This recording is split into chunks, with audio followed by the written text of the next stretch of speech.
immigration serves a purpose. We bring a working class into this country. And I'm not getting into the politics of it and all that kind of stuff. Get out of your feelings, okay? Don't let that word make you feel some kind of way. We aren't having enough babies. Now, I've got 4 kids. I'm doing my part, my wife and I, but our population birth rate is not keeping up with the death rate. And look what's happening to China. Get ready for a new episode of KP Talks Dollars and Cents. Learn financial literacy and get real-time updates on all things housing, finance, and real estate. So let's get started. Here's your host, Kevin Perenio. Hey, it's KP coming to you live from Corona, California. Well, we got 4 witches on the loose, and the doves are about to fly. It's a very busy week. Apologize for my voice. I may have sang a little too much karaoke in New Orleans. Okay, it's Fed week. Everyone's going to talk about it. I know that. It's pretty important. And the most important part is not whether they go 50 or 25, but what they say on the dot plot. Summary of economic projections they only put out every 12 weeks. So they meet every 6 weeks, and then every other meeting they put this out. They're going to say for all this year and next year and the year after, GDP, unemployment rate, how many cuts they're going to have at the end of it. Some say about 200 basis points at this point. And those are, pretty important things that they're going to be talking about. The unemployment rate is obviously very important as well. And also where they think inflation is, although that's kind of an old story until it isn't. Now, quad witching is very underreported. So the third Friday of every month in the stock market, you have something called triple witching, okay? So you've got a bunch of different kinds of contracts and things that expire. But quad witching only happens once a quarter, and that is this third Friday in September. It's also the same thing in December and March and June. So what expires on Friday? Now, we know that options we talk about a little bit. First of all, I'm not a financial advisor. I'm not responsible for your losses, only your profits. But this is going to be a very volatile week.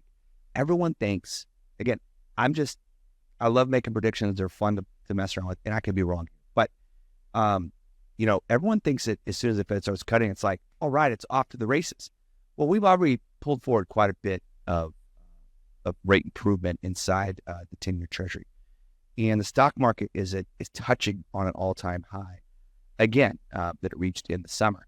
And so, but remember the reason why the Fed is starting to cut. It's because inflation is tame and labor is weakening.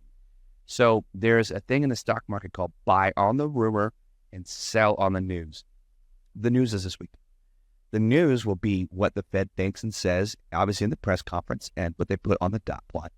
And for quad witching on Friday, you have index and index options and index futures and stock options and stock futures all expire on Friday. Now, what the heck is a future?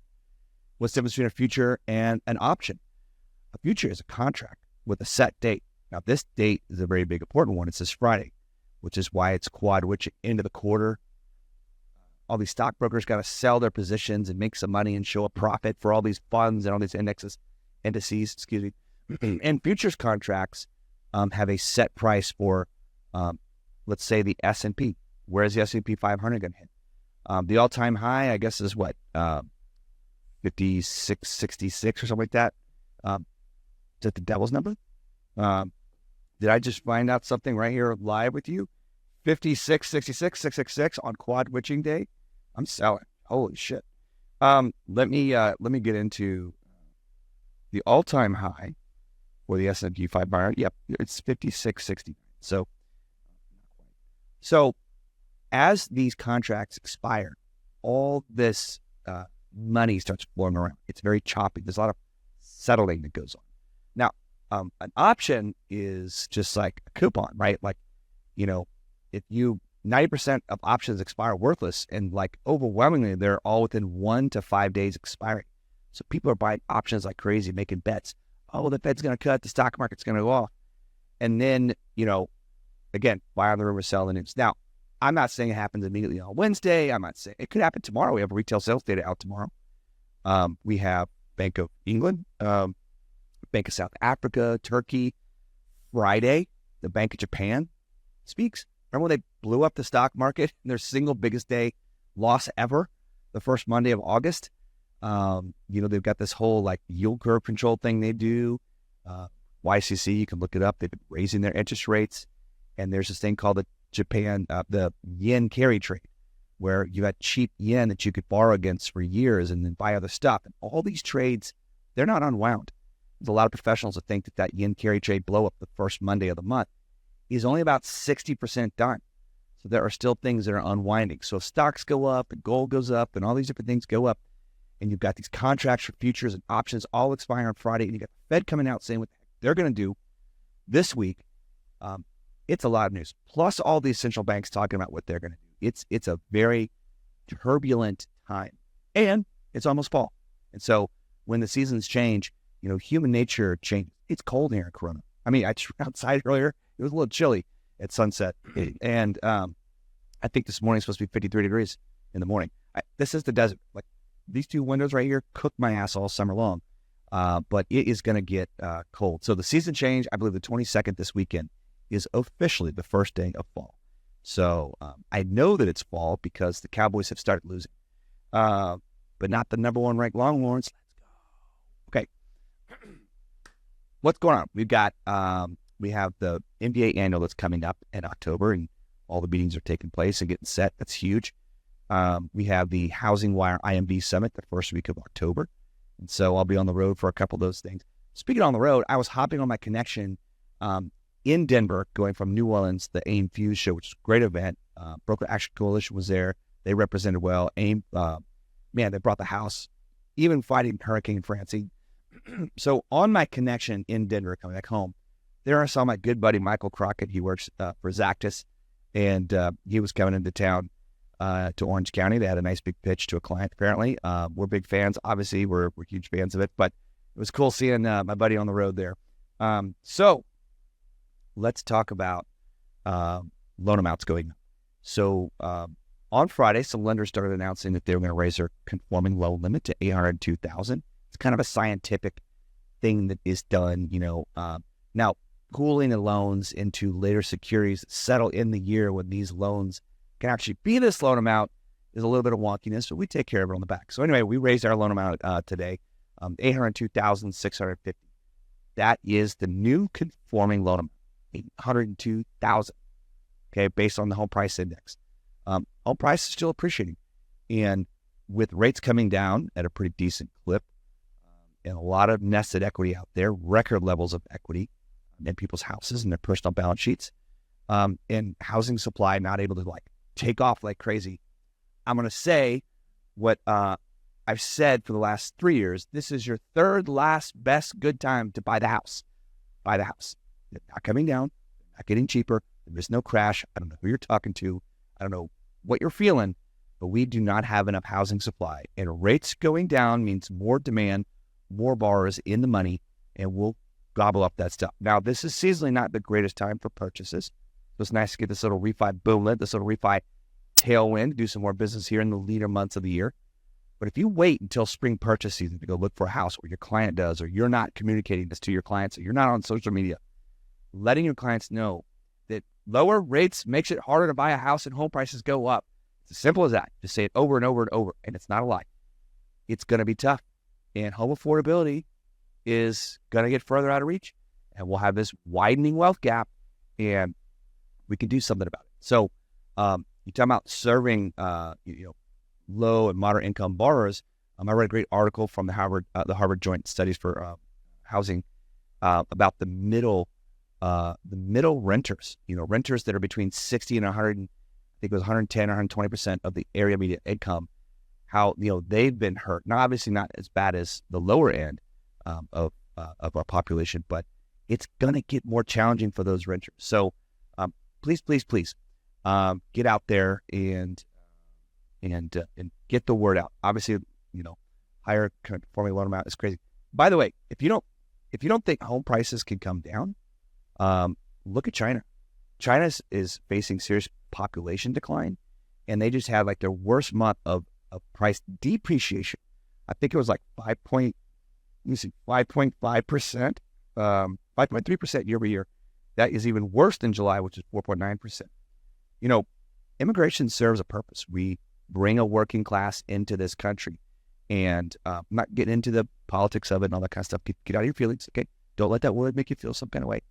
We aren't having enough babies. Now, I've got 4 kids. I'm doing my part, my wife and I, but our population birth rate is not keeping up with death rate. And look what's happening to China. How much of your wealth is built up in your house? Probably a lot. In China, it's a lot.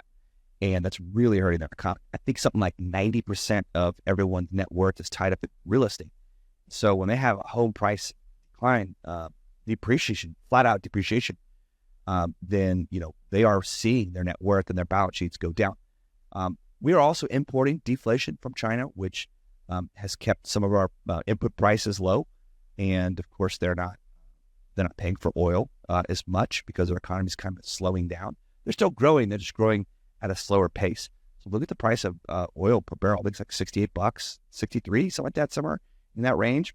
Pretty crazy. So quad witching the doves.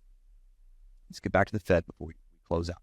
Now, the doves who are not even a board member, Lyle Brainerd, remember the person that Biden tried to rip out Jerome Powell and put her in to run the Fed, even though he'd been doing a good job already.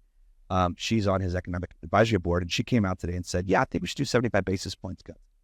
Here we go. Because once the Fed makes this cut and they start the cutting cycle, all the clamoring for more money, more flowing money is going to come out. We have a spending problem. We need the government in check. And on that note, the House leader, the GOP's leader, is talking about a 30-day continuing resolution to, a 60-day continuing resolution. 6 month or 30 days, depending on which one they get passed, to try and get our government funded. And we have a spending problem. And they're going to kick that can down the road, pass the election, pass into the new administration to see what the makeup is of Congress. So even though there's a flow of money and the dollar is getting weaker, we are still the strongest economy in the world. But if we have a demographics issue, we can have balance sheet issues, and we can have deflation here. If we don't pass a budget and we don't get fiscally responsible, we can have longer-term inflation that's systemic. So, again, the stock market, in my opinion, is probably going to sell on the news. That's just my opinion, because we're already in a growth scare. If GDP is getting lower and earnings season is now ending, we haven't started the third quarter of earnings season. That starts the first week of October with the financial money centers, the banks, the big banks, Wells, Citi, JP Morgan Chase, Goldman Sachs. There'll be some turbulent time between then and now, especially we don't know what's going on in the election. How we have a second attempted assassination attempt. It's not an apparent assassination attempt. It is an assassination attempt. I don't understand the media. It's just unbelievable, the games that goes on out there. Let me throw down one more thing for you. The Fed Fund Futures, which we know is of the CME tool, is at a 69% chance of be a 50 basis point cut. I don't see it happening. I don't think the Fed will do that, and I think that will also disappoint the market, especially the stock market. It's funny because literally a week ago, it was only 30% chance. A month ago, it was 25% chance. One day ago, it was 50% chance, and today at the end of the day, 69% chance of 50 basis point rate cut. So all the doves, the dovish people, there's doves and there's hawks, dovish people, they want money, they want to help out, we got to get it out there. Let's spend, let's flood the system and all that stuff. Anyway, I saw a very cool article about unlocking Gen Z, and I thought it was important for us to think about in the next 5 years, 1 in every 4 loans will be done with a Gen Z, whether a refinance or a purchase. And they are on social media 3 to 5 hours a day. So not LinkedIn, unfortunately for me. So I guess I won't be. Although our good friend Ali Cardi, who's a Gen Z expert, she is on LinkedIn. They are on Instagram, TikTok, Reddit.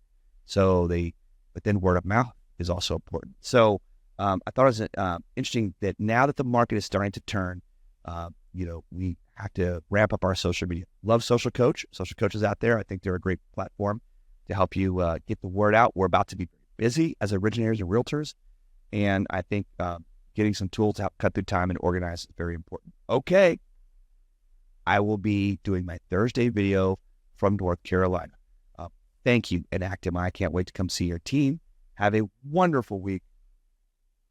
Cheers. Hey, it's KP coming to you live from flag football. The boys are throwing popcorn. That's my son, Luca. He just had a flag football game, and his friends. All right, it's Fed Week. I owe you a video. It is your biggest asset just went down by 5%. Cash. So if you have cash, in the last 3 months, the value of cash, the value of the dollar, as measured by the Dixie, DXY, you can look it up, has been going down. It's compared to a basket of 6 currencies. And now we're gonna watch that because it does impact the flow of money. Where does that money flow? Does it flow into mortgage-backed securities and help our rates? I did a video on Monday, and I said, buy on the rumor, sell on the news. And we see the 10-year Treasury yield go up after a 50 basis point cut.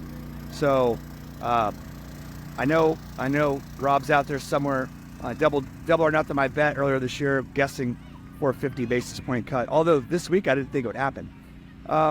So what does that mean? So typically when the Fed starts cutting, it is because labor's weakening or the economy is weakening. And I felt a little bit of, the first comment was, we have full confidence in the labor market. It's like the first thing he talked about. It's like they wanted to send the message that they're not cutting because of weakness. They want it to be a soft landing so bad, and they might get it. They usually don't. So we're going to watch labor, although yesterday jobless claims came in the lowest number in 4 months. So labor isn't broken. It is softening. It's not, we're not in a recession yet. Maybe we are. We don't know. But that 50 basis point cut means that we are into quantitative easing. Now, the Fed is still running off their balance sheet with treasuries and mortgage-backed securities. So they're kind of tightening while they're lowering the overnight Fed funds rate. So banks can borrow from each other at a cheaper rate now, and that should start to grease the skids, and the velocity of money should start to pick up. I'll give you an example. I don't think it's a coincidence, but the biggest venture capital deal ever got done. We all talk about AI, and we all started talking about AI really when ChatGPT became famous about, I don't know, let's call it January will be 2 years, but it's been going on for a long time. They raised $6.5 billion. Thrive Capital was their lead investor. I think they put in 1.5 on a $150 billion valuation. AI is going to change the game. All the big companies like Google and Meta and Amazon, they've been spending a tremendous amount of money. I think they spent $52 billion investing in AI just in the second quarter, and that was on top of $44 billion in the first quarter. Now, those companies don't really care too much about what's going on with the federal funds rate, but we do. By the way, this is it is nuts out here. This is the Matt Leinart Flag Football League. We're at Costa Mesa High, Friday Night Lights. All 4 of our kids are playing this year, and 3 kids had a game earlier, and we have a little hour break until the 9-year-old Aria, who's a little stud, she gets out there. Serafina, our 5-year-old, she had a touchdown, and so did her little friend Genevieve. So having fun out here, trying to be engaged after being on the road for like 2 weeks. Back on the road next week with CoreLogic, and then of course Housing Wire's Independent Mortgage Banker Show, the IMB show in Dallas. It's a 1-day show on October 1st. It's Tuesday. I'll be there in Dallas, my hometown, so it should be fun. Okay, so the Fed cut. Rates will come down. The stock market is ripping. It's not a straight line for everything. Rates don't go straight down. Stock market doesn't go straight up. And but the trend is your friend. So things are generally positive until they aren't. So we'll keep watching labor. What I think could break things like the stock market would be, there's a PCE print next week, right? The Fed's preferred measure of inflation, the personal consumption expenditure. How is the consumer in the U.S. doing? We get the PCE for the month of August next Friday. If that's a little hotter than expected, you might see the stock market trail off a little bit because it might soften the blow what the Fed is doing. Retail sales came out this week, little up, little down, not weak, not strong. One of them surprised, like core surprise, and then headline one surprise up and one surprise down, but not by much. Anyway, the dot plot. Okay, we've been talking about that a lot. The dot plot was the cover that the Fed needed. Now, they probably wanted to cut in July, and they didn't. So they just went ahead and did 2, as if they went quarter, and they did a 50 this meeting this week. Their dot plot said they are going to do 100 basis points of cuts this year and another 100 through the end of next year. It's 200 basis points. So if we're in that range of 525 and 550, which is basically 4.375, Chair Powell said 4.4. He rounded up. We got on 5.4. We go down 200 basis points. We're at 3.375, 3 3/8. So we'll watch mortgages come down in rates over the next couple quarters. Again, not in a straight line, so we'll keep an eye on it. But that was very interesting. They think there's going to be decent labor. They think there's going to be not just decent labor, but also decent inflation, all subject to change. So we'll keep an eye on that. What do the other central banks do? Because it is meaningful. We all sell treasuries in the world to all these institutional investors. And Bank of England held steady. South Africa cut. Bank of Japan today, very, very important. 4th largest economy in the world. They held steady at a quarter. So there's a little bit of balance in the force, if you will. And it's meaningful. But the flow of money, it's game on, it's risk on. Venture capital firms are starting to look now. There's 1,200 unicorn companies. That's companies valued at $1 billion valuation that are waiting to go public. And that's good for fees for firms that help companies go public, like Morgan Stanley, Goldman Sachs, or whatnot. It's also good for the economy, especially if there's going to be more investment in innovation and disruption, which make us more productive, make the labor force even better. My son, he's 7. He's a ham. So what else is going on out there in the stock market? Well, the stock market's hitting all-time highs right now, and that could go on for a little bit, but we still have some risk out there. So at the end of July, something like 200 CFOs of billion-dollar companies and up were cutting back on CapEx. They were cutting back on spending, and 52% of them talked about geopolitical risk as a factor in the market and why they're holding back on investment. Now, I just mentioned that, the really big Magnificent 7 companies, they're not holding back. Obviously, NVIDIA is catching a tailwind because of that. But there's still, the bull market, they say, takes the stairs up or the escalator up. They just kind of go one level at a time. They kind of are very cautious. But when a bear market comes around, you go out the window. We're not in a bear market. We don't have a contracting economy.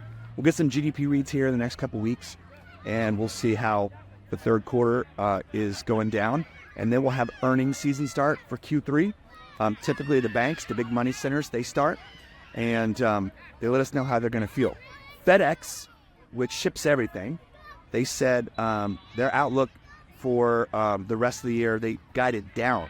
So that's a slowing in the economy. By the way, slowing in the economy is typically good for mortgage interest rates. Investments around the world, big institutional investors start to buy mortgage-backed securities and grease the skids. That's good for lower rates. But for now, we're in a good spot. Going to churn these pipelines, crank them out. And speaking of geopolitical risks, holy smokes, pagers and walkie-talkies blowing up. That's some crazy tech that's out there. I can't imagine in 5, 10, 15 years what the technology of warfare is going to be. Palantir is a stock that does a lot of cloud computing for our military. I'm not a financial advisor. I am not responsible for your losses, only your profits. Obviously, the big defense companies out there, Raytheon, where my father used to work, Texas Instruments, where he worked. There's Northrop Grumman. There's a lot of really big companies that the government continues to spend. Speaking of the government spending, a lot of the jobs in the jobs reports are for government jobs and healthcare, which is a government subsidized industry. So not a lot of full-time white-collar jobs outside of that, although leisure and hospitality is holding up a little bit. And the Fed wanted to get out front of labor weakening. They wanted to get out in front of any potential softening in the economy. And I think that was good risk management on their part. So, Again, lots of information next week. I'll do my next video Monday night from the desk and go play with all these monkeys now and have some fun. Have a wonderful weekend. It is the autumnal equinox this weekend. So on the 22nd, the day is half dark, half light. And then the days only get darker from there. But there's always a shining light somewhere. So be that for you and your teams. Have a great weekend. Cheers. You've been listening to KP Talks Dollars and Cents, a top-rated show for those who want to learn about the economy and mortgage environment. Tune in each week for more episodes, and please leave us a 5-star review on Apple Podcasts and Spotify. Kevin Perenio does not render or offer to render personalized investment or tax advice through KP Talks Dollars and Cents. The information provided is for informational purposes only and does not constitute financial, tax, investment, or legal advice. For more info, follow KP Talks Dollars and Cents on all of our social channels.